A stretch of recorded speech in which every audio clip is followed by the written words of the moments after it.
பரமக்குடி அருகே மாசாணியம்மன் கோவில் சித்திரை திருவிழாவை முன்னிட்டு ஏராளமான பக்தர்கள் பூக்குழி இறங்கி நேர்த்திக்கடன் செலுத்தினர்.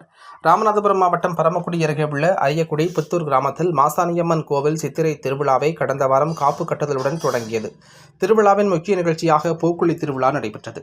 இதில் கோவில் பூசாரி கரகம் எடுத்து முன்னே செல்ல ஏராளமான பெண்கள் தலையில் பூத்தட்டு, பால்குடம் மற்றும் அக்கினி சட்டியுடன் கிராமம் முழுவதும் ஊர்வலமாக சென்று கோவிலை வந்தடைந்தனர். கோவில் முன்பு அக்கினி குண்டத்தில் விரதம் இருந்த பூசாரி கரகத்துடன் இறங்கிய நிலையில் பக்தர்கள் அனைவரும் பூக்குழி இறங்கி தங்களது நேர்த்திக்கடனை செலுத்தினர்.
ஆயிரத்தி ஒன்று